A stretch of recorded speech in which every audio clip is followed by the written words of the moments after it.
अस्सलाम वालेकुम। मेरा नाम शेख खलील रहमान है और आज की इस वीडियो में मैं ईरान और इसराइल के हवाले से चंद अहम पॉइंट्स आपके सामने रखने की कोशिश करूंगा।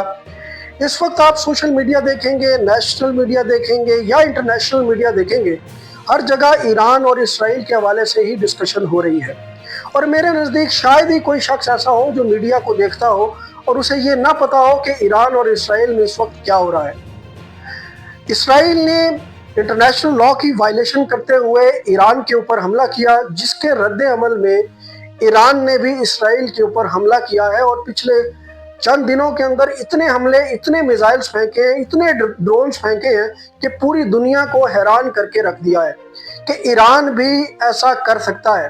क्योंकि इसराइल को ये आदत थी गाजा के ऊपर जब से वो हमले कर रहा है और बेगुनाह लोगों को मार रहा है, तो ये इसराइल ये तवक्को नहीं करता था कि ईरान इतने बड़े लेवल का हमला कर सकता है, और बल्कि पूरी दुनिया में से कोई भी ये एक्सपेक्ट नहीं कर रहा था कि ईरान इतने बड़े लेवल का हमला करेगा।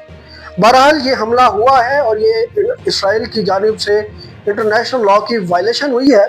अब इन सब चीज़ों से हम क्या अखज़ कर सकते हैं, इन पूरी जंग के नतीजे में हम क्या अखज़ कर सकते हैं और हमें किन बातों की तरफ तवज्जो देनी चाहिए।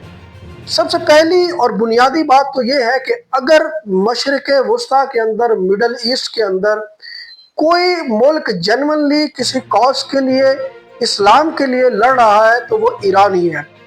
इस वक्त इसराइल जो है वो अगर किसी भी कुव्वत से, ताकत से, मुल्क से डरता है तो वो ईरान से ही डरता है। क्योंकि ये जो जंग है ये बुनियादी तौर पर एक तरफ जज्बा है गाजा के लोगों के लिए, फ़लस्तीन के लोगों के लिए, मुसलमानों के लिए, और दूसरी तरफ इसराइल की भरी हुई टेक्नोलॉजी है जो वो अमेरिका से लेता है।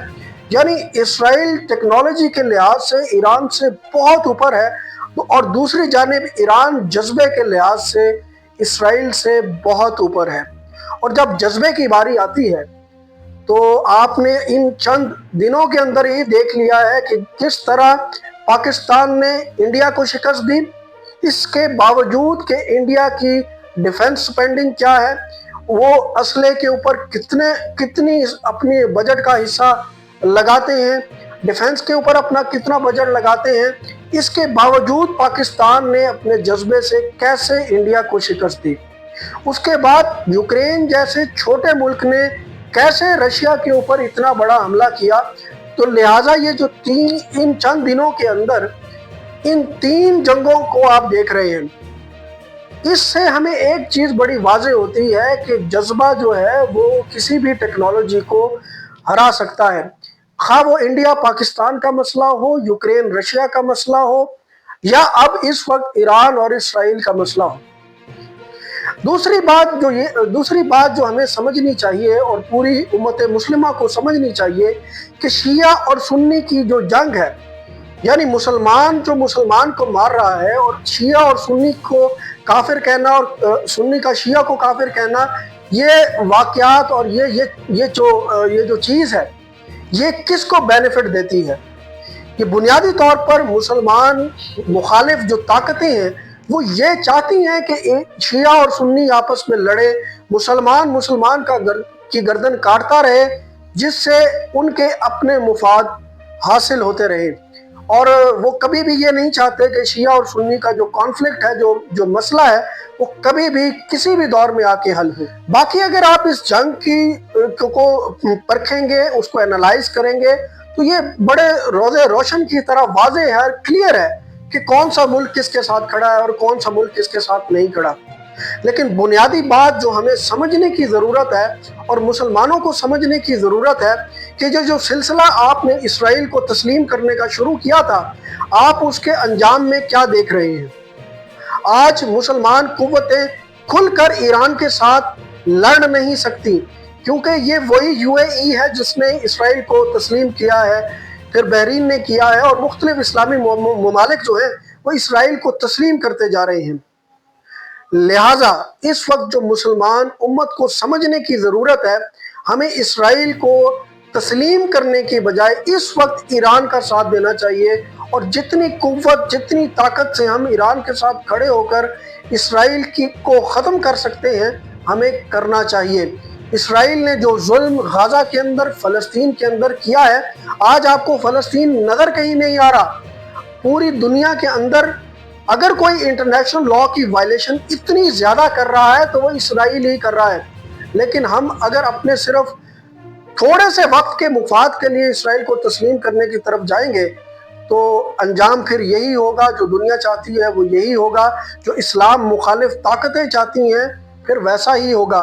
پھر آپ یہ امید رکھنا ختم کر دیں کہ کبھی بھی مسلمانوں کا دوبارہ سے بول بالا ویسے ہوگا جیسے کسی دور میں ہوا کرتا تھا۔ اور ایک یہ جو سوال اس وقت ہر ذہن میں ابھرتا ہے کہ یہ جنگ کہاں تک چلے گی، تو میرے نزدیک یہ جنگ ابھی صرف شروع ہوئی ہے۔ اس جنگ کا اختتام میں بہت جلدی نہیں دیکھ رہا۔ اس جنگ کے نتیجے میں بہت کچھ ہو سکتا ہے۔ جس طرح اسرائیل نے اٹیک کیا ہے ایران کے اوپر، اور جس لیول کے اوپر ایران کی تباہی کرنے کی کوشش کی ہے، ایران کی نیوکلیئر فیسلٹیز کو ختم کرنے کی کوشش کی ہے، ایران کو ایٹمی طاقت بننے سے روکنے کی کوشش کی ہے، یہ جنگ جلدی ختم ہوتی ہوئی مجھے نظر نہیں آ رہی۔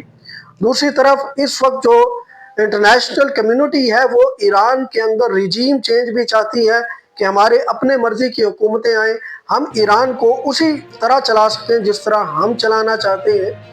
تو اس جنگ کو میں جلدی ختم ہوتا ہوا نہیں دیکھ رہا۔ ابھی بہت سارے ایسے مسئلے ہیں جو آ سکتے ہیں، اور دعا کی جا سکتی ہے کہ یہ مسئلہ جلدی حل ہو جائے اور اسرائیل کو اس بات کی سمجھ آ جائے کہ ہم نے اس مسئلے کا حل ٹیبل پہ کرنا ہے۔ اب تک کے لیے اتنا ہی۔ اس ویڈیو کو ضرور شیئر کیجیے گا اور اپنی رائے کا اظہار کامنٹ سیکشن میں بھی ضرور کیجیے گا۔ Thank you so much.